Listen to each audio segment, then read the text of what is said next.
মুখে মুখে কথা বলছিস কেন? মুখে মুখে কথা বলছেন কেন? বেয়াদবি করছিস কেন রুমু? বেয়াদবি করছেন কেন উজ্জ্বল ভাই? ইচ্ছে করছে তোকে চুমু খেতে। ইচ্ছে করছে আপনাকে চুমু খেতে। খাবে তো ডার্লিং, বেটা হোক। চট করে থেমে গেল রুমু। উজ্জ্বলকে বোকা বানাতে গিয়ে সে নিজেই বোকা বনে গেল। কি লজ্জা, কি লজ্জা! ইস, কি বলে ফেলল! সে কয়েক সেকেন্ডের ঝগড়ার সমাপ্তি জানিয়ে রুমু নিজেই ফোন কাটল। বুকের ভেতর বাড়ল ধুকপুক ধুকপুক। উজ্জ্বলের মেজাজ আজ হাই ভোল্টেজে দাপাদাপি করছে। কি করছে, কি করবে সে নিজেও জানে না। রাগারাগি দেখাতে গিয়ে আজ দুপুরের খাওয়াও হয়নি। সন্ধ্যায় টেবিলে বসে মাকে ডাকলো বেশ কয়েকবার। উজ্জ্বলের মা নার্গিস তখন টিভিতে পছন্দের সিরিয়াল দেখতে বসেছেন। এই মুহূর্তে ছেলের ডাকাডাকি মোটেও পছন্দ হলো না। কি হয়েছে? এভাবে ষাঁড়ের মতো ডাকছিস কেন? পেটটা কাঁদছে আম্মা, খেতে দাও। দুপুরে খাসনি কেন? এখন নিজে বেড়ে খাবি। আম্মা, তুমি অন্তত আমার বাকি মেজাজটা খারাপ করো না, প্লিজ খেতে দাও। নার্গিস মৃদু হেসে খাবার বাড়লেন। ছেলেকে খাবার দিয়ে বসলেন টেবিলে। উজ্জ্বল খাবার পেয়ে এক মুহূর্ত দেরি করল না। গপা গপ পেট পুড়ে খেতে শুরু করলো। আম্মা, তরকারিটা দারুণ হয়েছে। আর কত কাল তুমি রেঁধে খাওয়াবে? এবার অন্তত। তোর কি লজ্জা নেই রে? জানিস তোর বাবা আমাকে আজকেও কথা শুনিয়েছে আমি নাকি তোকে আশকারা দিয়ে দিয়ে মাথায় তুলেছি। ব্যবসায় হাত লাগানোর জন্য তোকে জোরাজুরি করছি না। সারাক্ষণ এক কেচাল আমার আর ভালো লাগে না আম্মা। আমি আগেই বলেছি, যখন আমার মন বলবে উজ্জ্বল যা গিয়ে বাবার ব্যবসায় বস, তখনই আমি বসবো, এর আগে নয়। তোর মন কখন চাইবে বলতো? সারাদিন টই টই করে ঘুরছিস, না করছিস পড়াশোনা, না করছিস কাজ। আমি পড়তে চাইনি, তোমাদের অতি চালাকির কারণে আমার আজ এই দশা। ঢাকা বিশ্ববিদ্যালয়ে চান্স পেয়ে দেখিয়েছি, অথচ তোমরা আমাকে পড়তেই দিলে না। তোর যে মেজাজ, ঢাকায় গিয়ে তুই যে কি করবি আমরা কি জানি না ভেবেছিস? খারাপ ছেলেদের সঙ্গ পেয়ে আরো খারাপ হবি। তোমাদের বারবার এক কথা, ঢাকায় গিয়ে আমি বিগড়ে যাব। যে খারাপ হওয়ার সে এমনি হবে। আচ্ছা বাদ দাও, তোমাকে বুঝিয়ে লাভ নেই। জরুরি কথা শোনো, যে কোনো সময় বনি হাজির হব। সে কি কথা? কে সেই হতভাগিনী মেয়ে যে কিনা তোকে বিয়ে করবে? এইভাবে বলছো কেন আম্মা? অপমান করবে তো একটু রয়ে সয়ে করো। যাকে করব বলেছি তাকেই করব। নার্গিস বুঝতে পারলেন উজ্জ্বল কার কথা বুঝিয়েছেন। রুমুকে নিয়ে উজ্জ্বলের পাগলামির শেষ নেই, কিন্তু এই পাগলামি বিয়ে পর্যন্ত করালে পুনরায় সৈয়দ বাড়িতে তাণ্ডব চলবে। নার্গিস সতর্ক হয়ে বললেন, খবরদার উজ্জ্বল, ঝামেলা বাড়বে। এসব করিস না বাপ। রুমুকে ছাড়া যাকে ইচ্ছে বিয়ে কর, আমি বাদ সাধবো না। কিন্তু আমার সে রুমুকেই লাগবে। রাতে পারিবারিকভাবে একটি বৈঠক বসল। রুমুর বিয়ের কথা তুলতে রুমুর মা তার খালা হালিমাকে জানিয়ে এই বাড়িতে আনেন। তার উদ্দেশ্য যে করে হোক বোনের ছেলের কাছেই একমাত্র মেয়ে বিয়ে দেবেন। যদিও এতে রাশেদ অল্প স্বল্প রাজি, বাকিটা সিদ্ধান্ত সৈয়দ ইসমাইল নেবেন। হালিমা অনেকক্ষণ যাবৎ ইসমাইলকে বোঝালেন তার ছেলে হিমেল শিক্ষিত, দেখতে শুনতে মাশাআল্লাহ, একটা প্রাইভেট কোম্পানিতে বেশ ভালো বেতনে চাকরি করছে। এমন ছেলে হাতছাড়া করা কি উচিত? তাছাড়া অপরিচিত কারো ঘরে মেয়ে না পাঠিয়ে আত্মীয় স্বজনের মধ্যে সম্পর্ক গড়লে ভালো হয়। এত এত প্রশংসার বাক্যে পাশ থেকে মশলা ঢালছেন রাবেয়া, অথচ সৈয়দ ইসমাইল মুখটা পান সে করে তাকিয়ে আছেন টিভি স্ক্রিনে। রাশেদ বাবার এমন হিয়ালিটা পছন্দ করল না। আব্বা, কিছু তো বলেন। বলতে ইচ্ছে করছে না, তাই বলবো না। ইচ্ছে করছে না মানে? যত দ্রুত সম্ভব রুমুকে একটা কুলে দিন আব্বা। এই মেয়ে বকে গেছে। তোর বন্ধু যে কাজিনরা প্রস্তাব দিয়েছিল তাদের কি খবর? আগামী সপ্তাহে তারা আসবে। ছেলেটা নাকি এবার বিয়ে করেই যাবে। শুনলাম বিয়ের পর বউকে নেওয়ার সকল প্রসেস শুরু করে দিবে। ওদের সাথে যোগাযোগ কর। রাবেয়ার মুখটা পাংশুটে হয়ে গেল। আশাহত গলায় বললেন, আমার বোন যে আবদার নিয়ে এলো, তোমার কি গায়ে লাগলো না? আমি আগেই বলেছিলাম মেয়ের বিয়ে আমি যেখানে চাই সেখানেই হবে। রাবেয়া রেগে গেলেন। বসা থেকে উঠে দাঁড়িয়ে কড়া গলায় বলেন, শুনুন রাশেদের আব্বা, আমি আমার বোনকে কথা দিয়েছি তার ঘরে মেয়ে পাঠাবো। এই কথার খেলাপ আমি করতে পারি না। আমিও তো আমার ভাইকে কথা দিয়েছিলাম উজ্জ্বলের সাথে রুমুর বিয়ে হবে। ওরা যখন ছোট ছিল সেই ছোট থেকে এমনটাই বলে এসেছি, সে কথা তুমিও জানো। কি বললে তুমি? ওই লোভিতের ঘরে তুমি মেয়ে বিয়ে দিতে চাইছো? এত ঝামেলার পরেও তোমার শিক্ষা হয়নি? খবরদার চেঁচিয়ে কথা বলবে না। তোমার মেয়ালি ঝগড়ার জন্য আজ সৈয়দ বাড়ি ভাগ হয়েছে। আমার দোষ? আমি? রাবেয়া হাউমাউ করে কেঁদে উঠলেন। বোনকে শান্ত করতে হালিমা এগিয়ে গেলেও লাভের লাভ কিছুই হলো না। হাতের কাছে যা পেলেন ছুঁড়ে ফেলে দিলেন রাবেয়া। কাঁচের জিনিসপত্র ভেঙে চারিদিকে ছড়িয়ে পড়ল দিক বিদিকে। রাশেদ উঠে গিয়ে মাকে শান্ত করল। রাবেয়া স্বামীর দিকে ছুড়ে দিলেন গাদা গাদা অভিযোগ। পর্দার আড়াল থেকে হাসল রুমু। আর যাই হোক, সে কখনো হিমেল নামক বেয়াদবটাকে বিয়ে করবে না। এই তো ছোটবেলার কথা, সবে উচ্চ মাধ্যমিকে ভর্তি হয়েছে সে। হিমেল ভাইয়ের অসৎ ছোঁয়াগুলো একটু আধটু বুঝতে পারলেও সে কিছুই কাউকে বলতে পারত না। সবাই ভাবত হিমেল তাকে কত আদর করে। সেবার হিমেল তাকে মোবাইলে গেম খেলতে দিয়ে আচমকা তার বুকে হাত দেয়। হিমেলের দানবীয় হাতের ছোঁয়ায় রুমুর সারা দেহ আচমকা কেঁপে ওঠে। দ্রুত ফোন ছুঁড়ে ফেলে প্রস্থান নেয় মেয়েটা। না, এটা প্রথম কিংবা শেষ নয়। এভাবে কতবার হেনস্থার শিকার সে হয়েছে গুণে শেষ করা যাবে না। ভয়ে কাউকে কিছু বলতেও পারে না। কাকে বলবে? মা হিমেলের অন্ধভক্ত। বাবা আর ভাইয়ের সাথে খুব বেশি মন খোলা নয়। সে সব মিলিয়ে নিজের কাছে আড়াল রেখেছে। তবে রুমু একা নয়। তার খেলার সাথে রিয়া যখন খেলতে বাড়িতে আসে, মেয়েটাকে চকলেট কেনার কথা বলে বাজেভাবে ছুঁয়ে দেয় হিমেল।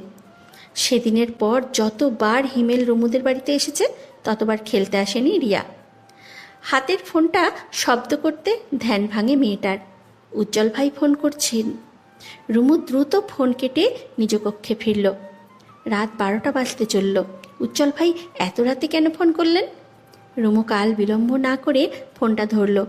অত্যন্ত দুঃখী গলায় শুধালো, উজ্জ্বল ভাই। তোর রুমে লাইট জ্বলছে কেন?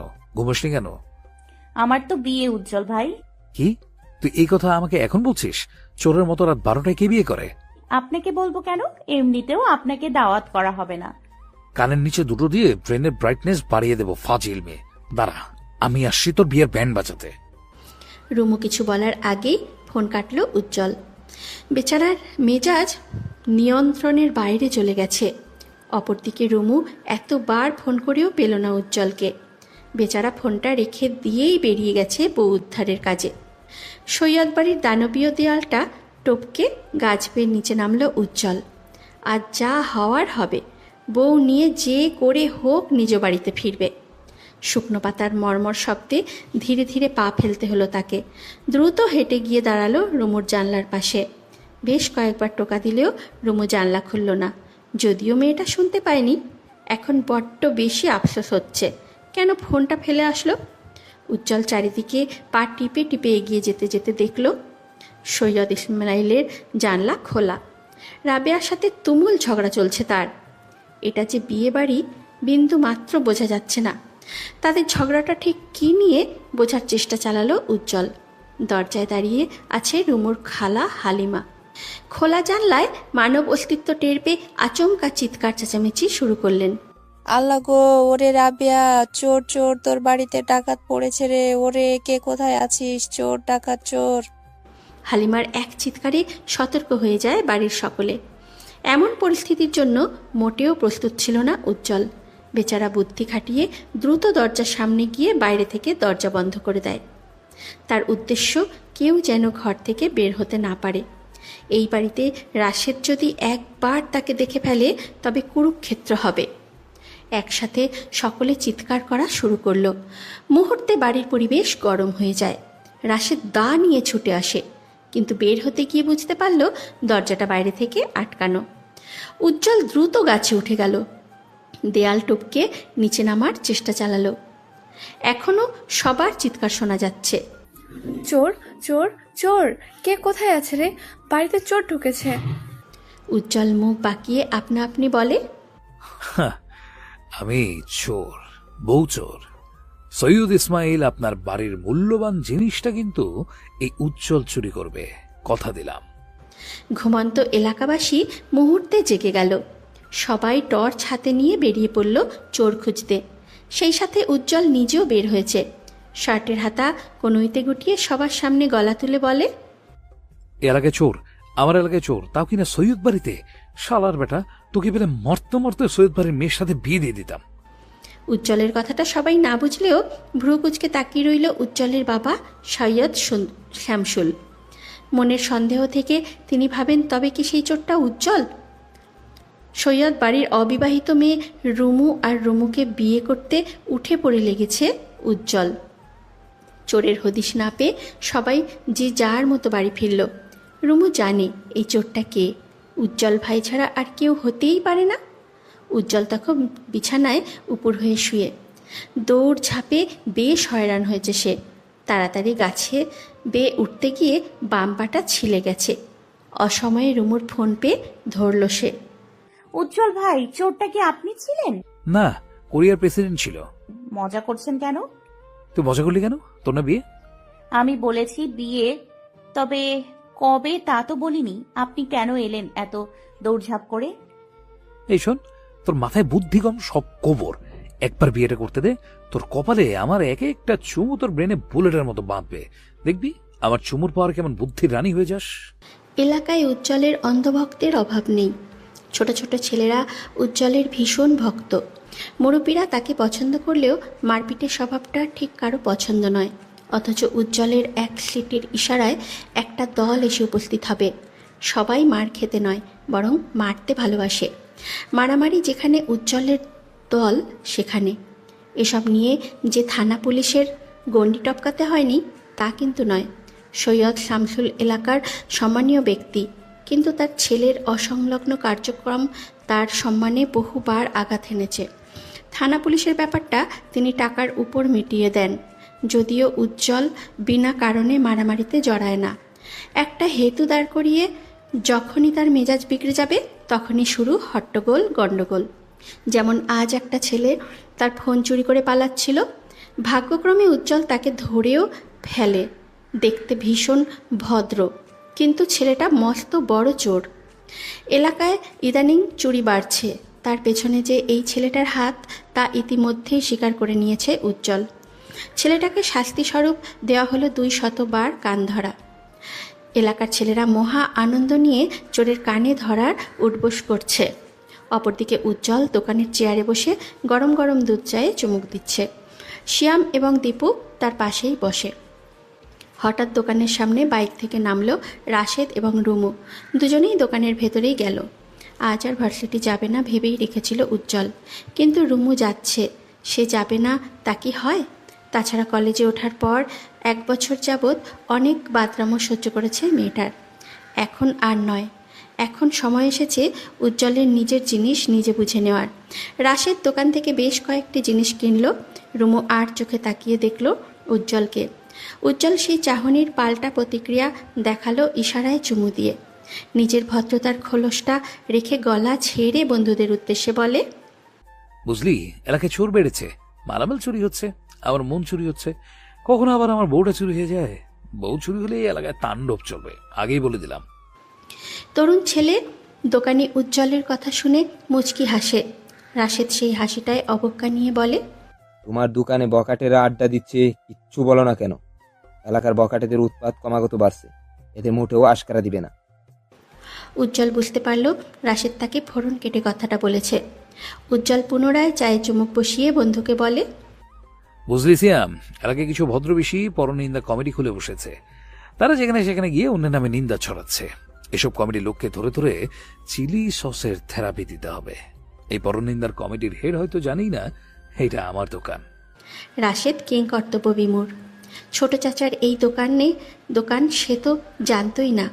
উজ্জ্বল শার্টের কলার তুলে বসে কালো চশমাটা চোখে দিল। প্রয়োজনীয় জিনিসপত্র নিয়ে চলে গেল রাশেদ। এখানে তার গলাবাজি করা বেমানান। রুমু ক্লাসরুমে প্রবেশ করতে দেখা হলো সুরাইয়ার সাথে। সুরাইয়া রুমুকে দেখেও না দেখার ভান করল। রুমু কোমরে হাত দিয়ে বলে, ভাব ধরছিস কেন রে? তুই তো নিজেই ভাবের গোডাউন। উজ্জ্বল ভাইয়ের সাথে দেখা হয়েছে? আমায় নিয়ে কিছু বলেছে? তোর উজ্জ্বল ভাইকে দেখলে আমি 10 হাত দূরে থাকি। রুমু প্রত্যুত্তর করার আগে ক্লাসে আসে রুমুর বন্ধু। ছেলেটা রুমুকে দেখেই বলে, খালা ভালো আছে? খালা? উজ্জ্বল ভাইয়ের করা আদেশ, তোকে খালা ডাকতে হবে। কোথায় তোদের উজ্জ্বল ভাই? খালা ডাক, আমি বের করছি। রুমু রেগে মেগে ক্লাস থেকে বেরিয়ে গেল। মাঠের শেষ প্রান্তে দেখা গেল উজ্জ্বলকে। ছেলেটা বাইকে বসে বন্ধুদের সাথে আড্ডা দিচ্ছে। রুমু গিয়েই উজ্জ্বলের পিঠে থাবা দিল। সহসা ব্যথায় চমকে গেল উজ্জ্বল। রুমুকে দেখে নাটকীয় ভঙ্গিমায় বলে, আসতে বউ লাগছে তো। কে বউ? এই খালাকে? আমার বন্ধুরা আমাকে খালা ডাকছে কেন? একবার বিয়েটা করি, তারপর ভাবি ডাকবে। উজ্জ্বল ভাই, এসব কিন্তু ভালো হচ্ছে না। আমিও সবাইকে বলে দিব আপনি একটা চোর। আমাদের বাড়ি গিয়েছিলেন চুরি করতে। যা গিয়ে বল, আমি কি চুরি করেছি বলতো? আমি শুধু তোর মন চুরি করেছি। আপনাকে লাগেও চোরের মতো। উজ্জ্বল ভাইকে গাজাব বেইজ্জতি করে চলে গেল রুমু। বেচারা হতভম্ব নয়নে তাকিয়ে রইল। পাশে থেকে বন্ধুরা সবাই অট্ট হাসিতে ফেটে পড়ল।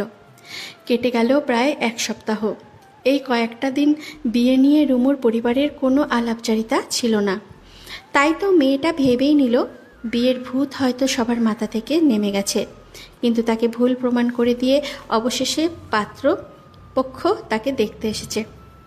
পাত্রপক্ষের সামনে বসা রুমুর জীবনে এই প্রথমবার।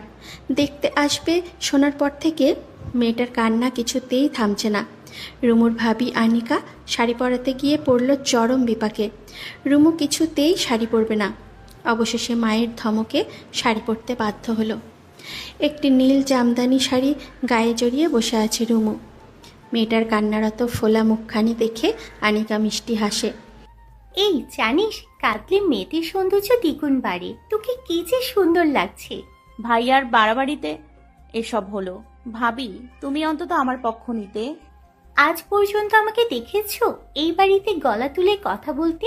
বড়রা যা বলেছেন তাতেই সামিল হয়েছি। কথার মাঝে রাশেদ কক্ষে এলো। আনিকা তাড়া দিল পাত্রপক্ষের সামনে রুমুকে নিয়ে যেতে। মেয়েটা ছোট ছোট পা ফেলে ভীত চাহনিতে এগিয়ে গেল বসার ঘরে। পাত্র মূলত রাশেদের বন্ধুর কাজিন। ছেলের বাবা ভীষণ ধার্মিক। রুমুকে তাদের আগে থেকে পছন্দ করাই ছিল, শুধু ছেলে দেশে আসলে বাকি কথা হবে। রুমুকে দেখে উপস্থিত সবার হাসি চড়া হলো। ছেলেরা এক দেখায় পছন্দ করলো রুমুকে। পাত্রপক্ষের টুকটাক প্রশ্নের মাঝে উপস্থিত হয় উজ্জ্বল। ছেলেটা শার্টের হাতা গুটিয়ে বসল সোফায়। ভীষণ ব্যস্ততা দেখিয়ে হাসি চওড়া করে বলে, সরি, দেরি হয়ে গেল। আমি আগেই আসতাম, কিন্তু একটু ব্যস্ত সময় পার করছি। উজ্জ্বলকে দেখে রুমুর বাড়ির সবাই হতবাক হতভম্ব। পাত্রপক্ষ প্রশ্নবিদ্ধ চোখে তাকিয়ে আছে তার পানে। উজ্জ্বল হেসে বলে, আমি রুমুর একমাত্র চাচার একমাত্র ছেলে। আমি উজ্জ্বল। আর পাত্রকে? প্রশ্নটা করেই উজ্জ্বল তাকালো পাত্রের বড় মামার পানে। উজ্জ্বল মুখটা কুচকে বলে, আপনি পাত্র? বয়স কত? বুড়ো বয়সে ভীমরতি? আপনার মতো বড়রা কচি কচি মেয়েগুলোকে বিয়ে করে নেয় বলেই আমার মতো অবলা ইয়াং ছেলেগুলোকে পাত্রে পেতে হিমশিমে পড়তে হয়। পাত্রের মামা ভীষণ লজ্জায় পড়ল। এই আধা পাগল ছেলে কাকে কি বলছে। পাত্রগুরু গম্ভীর গলায় শুধায়, এই যে কোথাও ভুল হচ্ছে, আমি পাত্র। উজ্জ্বল ভীষণ লজ্জা পাওয়ার ভান করে বলে, সরি, আসলে উনি ঝাঁকানাকা পাঞ্জাবি পরে এসেছেন তো, আমি আবার ভেবে বসলাম উনি পাত্র। রুমু না চাইতেও ঠোঁট টিপে হাসল। উজ্জ্বল যে এই বিয়ে পণ্ড করতে এসেছে সে বেশ ভালোভাবেই জানে। রুমু উজ্জ্বলের পানে সরু চোখে তাকালো। রুমুর সাথে মিল রেখে এই ছেলে আজ নীল শার্ট পরেছে। যে কেউ দেখলে ভাববে এরা নিশ্চয়ই কাপল। উজ্জ্বলের উপস্থিতি মোটেও পছন্দ করলো না রাশেদ, কিন্তু এই মুহূর্তে কিছু বলাও যাবে না। সে চায় না এত ভালো জায়গায় বোনের বিয়েটা ভেঙে যাক। তাই তো চুপচাপ সবটা হজম করছে সে। বুদ্ধি খাটিয়ে রাশেদ তাড়া দিল পাত্রপক্ষকে, আপনারা নাস্তা সেরে নিন, রুমু এবং ভিতরে যান। রুমু চলে গেল তার যাওয়ার দিকে। তাকিয়ে দাঁতে দাঁত পিষল উজ্জ্বল। রাশেদ একে একে নাস্তার সব ট্রে আনতে ব্যস্ত। এর মাঝে উজ্জ্বল উঠে গিয়ে দাঁড়ালো বড় চাচা সৈয়দ ইসমাইলের পাশে। ছেলেটা চাপা স্বরে বলে, চাচা যান, কথা দিয়ে কথার খেলাপ করার মানুষ আপনি নন। আমার সাথে কিন্তু প্রতারণা হচ্ছে। ছোটবেলা থেকে বলে আসলেন আমি আপনার জামাই, অথচ ঠিকই সুযোগ বুঝে অন্য পাত্রের কাছে মেয়েকে দিচ্ছেন। আমার মেয়েকে বিয়ে করার মতো কি যোগ্যতা আছে তো? হ্যালো বন্ধুরা, পরবর্তী পার্ট খুব তাড়াতাড়ি আসবে, তো সবাই অপেক্ষায় থাকো। আর চ্যানেলটি যারা এখনো সাবস্ক্রাইব করনি তারা পরবর্তী পার্ট দেখার জন্য চ্যানেলটি সাবস্ক্রাইব করে রেখো। ধন্যবাদ সবাইকে, আমাদের সাথেই থেকো।